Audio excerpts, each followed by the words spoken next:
Hey, what's up, guys? All right, so I have a few things to say about this week's chapter of Black Clover.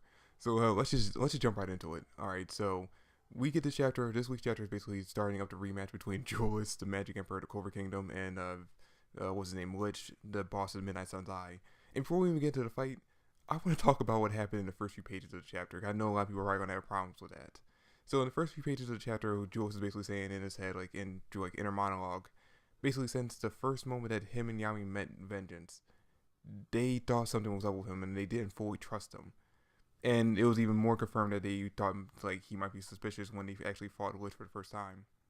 And Lich basically like he acted like or he looked a little bit like him to the point where we actually saw Yami actually confront him. Now, people are probably gonna complain or like probably had a thought in their head, all right, well, if Jules and Yami both suspected him, why didn't the Magic Emperor do anything about him to begin with? Like, if he thought that he might be Lich this whole time, why didn't he confront him about it?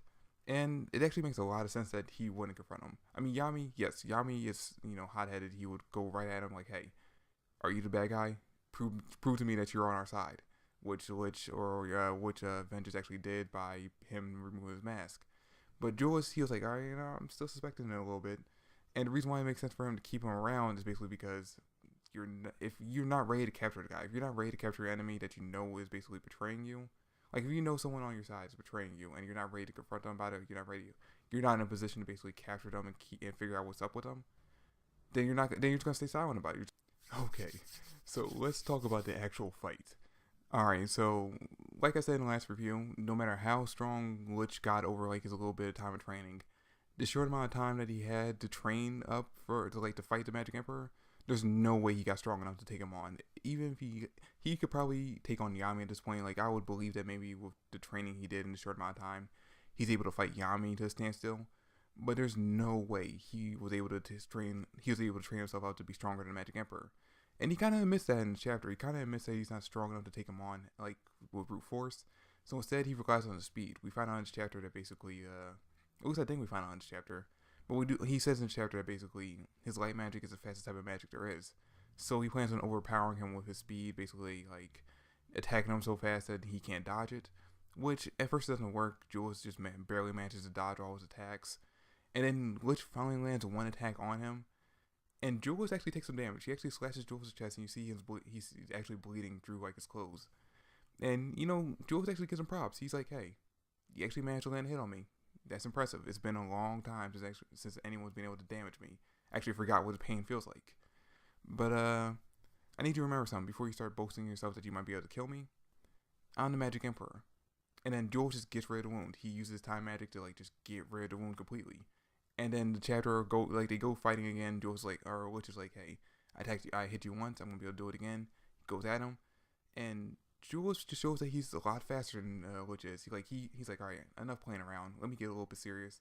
He speeds up, and he at the end of the chapter, he's basically right behind the Lich, about to attack him with the same like type of attack he did on him the last time they fought.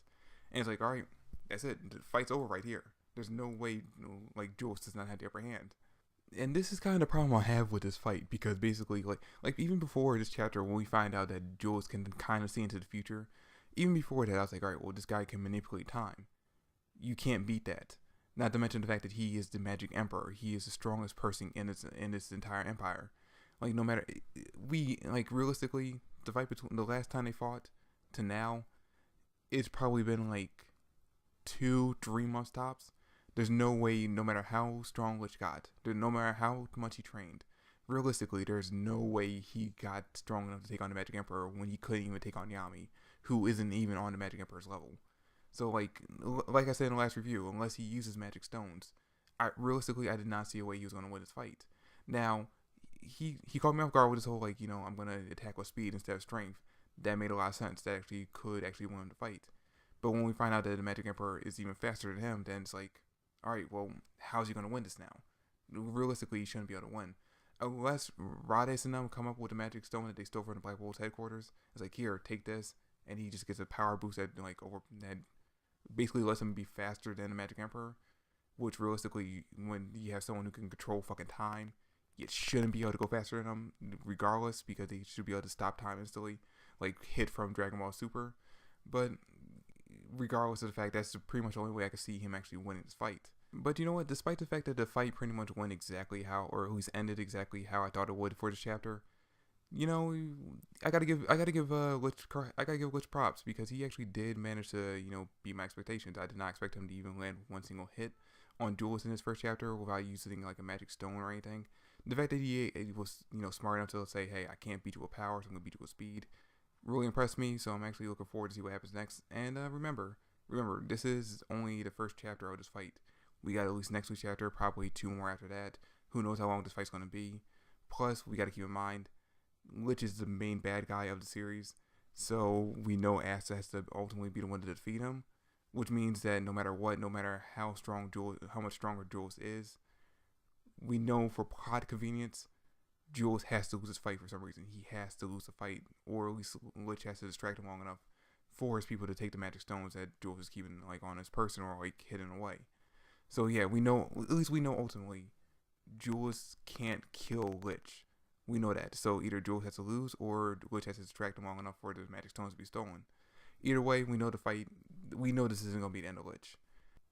Oh yeah, and before I forget, there's also a point in the chapter where they explain why Lich doesn't have the same scars Avengers does.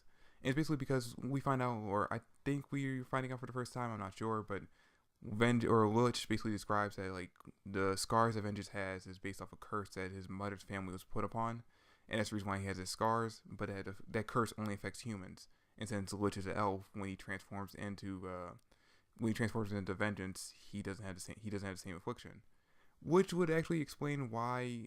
Because they talk about this in chapter how Julius actually damaged Lich pretty hard, like he basically rotted his arm to the fact that it was only skin and bones. And it was like, all right, well, when he confronted Vengeance about it, or like when he talked to Vengeance the next time, he didn't have that injury. This could explain why Vengeance didn't have the injury, because like even though they share the same body, like if Lich gets affected by something, like if Lich gets damaged, if he switches over to Vengeance, the damage just disappears, and vice versa. And that could basically be like the explanation for why they don't have the same wounds. But yeah, that's pretty much all that happens in the chapter. All in all, it was a good chapter. It just, like I said, the fight is going exactly how you expected it to go. And ultimately, even though you realistically Jules should win this fight, for plot convenience, he has to lose. And that's kind of my main disappointment with it. But all in all, I'm actually interested in this fight. Actually seeing it, with the way it went this chapter, how it impressed me this chapter, I'm interested in seeing how it goes from here on. But yeah, that's pretty much it for the review. Thanks for watching. Hope you enjoyed. If you did, drop me a like, subscribe to the channel. I greatly appreciate it. Comment down below with your thoughts. And I'll catch you guys later. Peace.